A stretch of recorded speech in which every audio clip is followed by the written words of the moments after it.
जय गिरिराज, जय आदिनाथ, जय गुरुदेव। एक फेमस हॉस्पिटल की घटना याद आ रही है।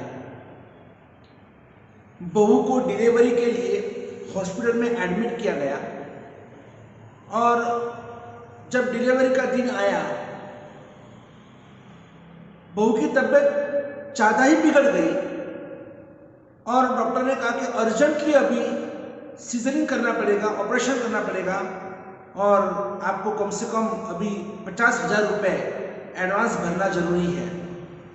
बहुत गरीब बेचारे ये गांव में से आए हुए और जब डॉक्टर ने बोला कि सीजरिंग करना पड़ेगा, 50,000 खर्चा है, इतने निराश हो गए कि इतने पैसे लाएंगे कहाँ से। एक्चुअली प्रॉब्लम क्या हुआ, किस लिए हमको सीजरिंग करना पड़ेगा। तब डॉक्टर ने कहा कि देखो प्रॉब्लम ऐसे हो गया है कि बच्चे ने हाथ बाहर निकाल दिया है, वो गर्भ जो है पूरा वो क्रॉस हो चुका है और बच्चे ने हाथ बाहर निकाल दिया है। जनरली जब भी हम सब जब हमारा जन्म हुआ तब कहते कि हम माँ के पेट में हमारा सिर नीचे और पैर ऊपर होता है और जब डिलीवरी होती है तब सिर से बच्चा बाहर निकलता है। कभी कभी कोई ऐसा भी प्रसंग होता है जो पैर से बाहर निकलता है, सिर ऊपर पैर नीचे, उसको पगेरू कहते हैं। और जो व्यक्ति पैर से जिसका जन्म हुआ है, अगर शरीर के किसी भी हिस्से में अगर किसी को कोई पीड़ा है, खास कर हड्डी का कोई भी प्रॉब्लम है, तो अगर ऐसा व्यक्ति की जो पैर से निकला हुआ है, अगर वो पैर उस शरीर के कोई भी हिस्से के ऊपर अगर वो घुमाता है, रखता है या प्रेस करता है, तो उससे काफ़ी हमने अनुभव किया है कि बहुत सारे लोग अच्छे हुए हैं। एक कुदरती शक्ति होती है, वो भी कैसे लाख में एक हाथ तो ऐसे निकलते हैं कि जो पैर से निकलते हैं। बाकी जनरली सब सिर से ही हमारा जन्म होता है, पहले सिर निकलता है, फिर धीरे धीरे लास्ट में पैर निकलते हैं। लेकिन इस बच्चे ने हाथ बाहर निकाल दिया है और डॉक्टर ने कहा कि अर्जेंटली ऑपरेशन करना होगा, नहीं तो माँ और बच्चे दोनों को खतरा है। तो वो जो गांव की जो सासू थी, उस माँ जी ने कहा कि डॉक्टर साहब एक बार मुझे मेरे बहू को देखने दो, मैं मेरे बहू को देखना चाहती हूँ, मैं वो पूरा केस स्टडी करना चाहती हूँ। तो डॉक्टर ने कहा नहीं, ओटी में किसी को भी अलाउड नहीं होता है। तब उस सासू को बहुत गुस्सा आ गया, उसने गुस्से में डॉक्टर को जोर से चाटा लगा दिया। एक बार जो आप कहते हैं कि आपकी बहू सीरियस है और दूसरी बार जो आप मुझे उसका मुंह देखने देते, मैं तो ओटी में मैं आऊंगी या नहीं आऊंगी।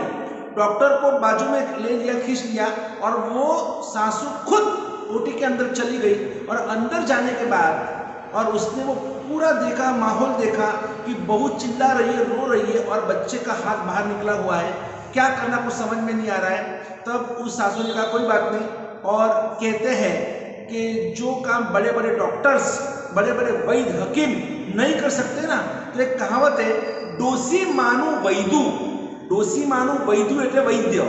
जो हमारे बड़े बुजुर्ग जो करते थे, जिस तरह से पहले के ज़माने में कोई मैटरनिटी हॉस्पिटल में डिलीवरी नहीं होती थी, घर में ही डिलीवरी होती थी, तो कैसे करते होंगे।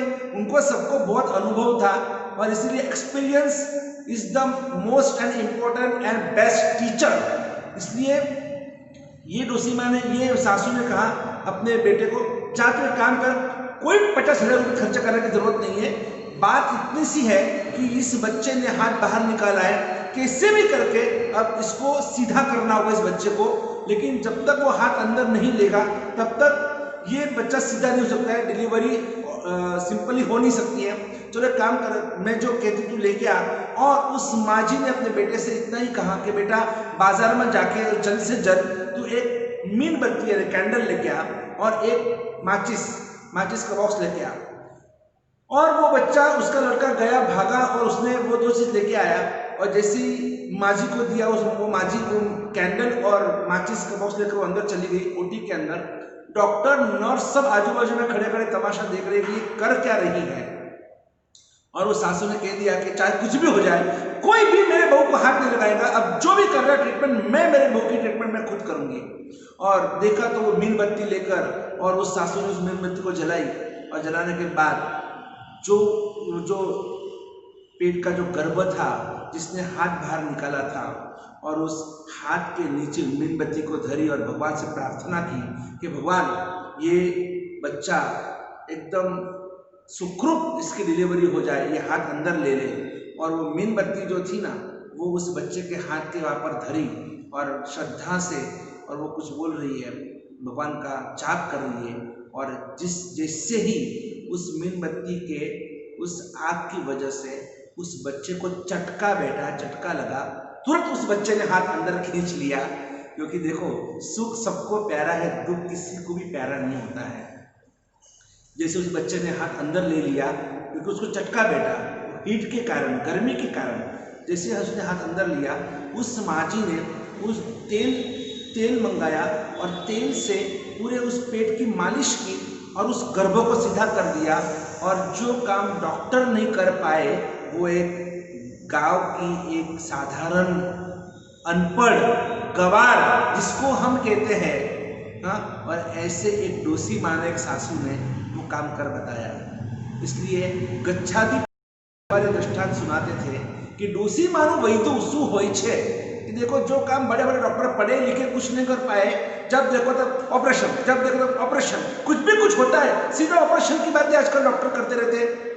अब क्यों करते हैं ऐसा, आपको भी पता है। सिजरिंग पहले 5-5, 7-7, 10-10, 12-12 डिलीवरी होती थी। कभी भी पहले कोई सिजर कराता ही नहीं था। और आज देखो तो हर 4 से 5 डिलीवरी में 1 से 2 तो सिजरिंग होता ही है। और इसकी वजह से शारीरिक क्षमता भी अब लोगों की कम हो गई, बहनों की कम हो गई है। और गच्छाधिपति श्री का एक आज जबरदस्त एक ऐसा वाक्य मैं आपको देना चाहता हूं कि जो आपको जिंदगी तक आपको काम में आएगा। गच्छाधिपति श्री हमेशा कहते थे, बफा सो नफा, बफा सो नफा। इसका मतलब बफा यानी बाप, जितनी बाप आप ज्यादा लोगे, जितना हीट आप ज्यादा सहन करोगे, जितनी गर्मी आप ज्यादा सहन करेंगे, उससे आपको बहुत फायदा होने वाला है। अरे धूप के दिनों में भी गच्छाधिपति ब्लैंकेट ओढ़ के सोते थे, ऐसे हमने कई बार देखा है। हम गुरुदेव को कहते, गुरुदेव इतनी गर्मी में भी आप ब्लैंकेट ओढ़ के सोते हो। गच्छाधिपति कहते थे, बफा सो नफा, कि जितनी गर्मी आप सहन करेंगे ना, हाँ, तो उतनी हीट अंदर से वो पसीना बाहर निकलेगा। और पसीना बाहर निकलेगा, आपके जितने भी ये जो पोर्स होते हैं ना, शरीर के जो होल्स होते हैं, सब खुल जाएंगे। तो अंदर की जो भी ये जो पसीने के कारण जो भी इनके खराब टॉक्सिन्स जो होते हैं, ये जो भी बदबू होती है, अंदर की जो गंदगी होती है, जो बीमारी होती है, सब कुछ बाहर निकल जाएगी। आप कभी बीमार होगे ही नहीं, आपको कभी भी बुखार आ ही नहीं सकता है, आपको कोई भी शारीरिक तकलीफ हो ही नहीं सकती है। आज क्यों बीमारी बढ़ी है, आज क्यों ज्यादा सब रोगिष्ट हो रहे हैं, आज क्यों डिसीजेस बढ़े, जर्म्स क्यों बढ़े हैं? उसकी वजह यह है कि आप सब एसी की हवा खा रहे हो। घर में देखो, आप बेडरूम में देखो तो एसी, ड्राइंग रूम में देखो तो एसी, गाड़ी में भी एसी, आप ऑफिस में जाएंगे तो ऑफिस में भी एसी, हर जगह पर एसी। आजकल तो भी बच्चे स्कूल में भी, पूरी स्कूल सेंट्रल एसी।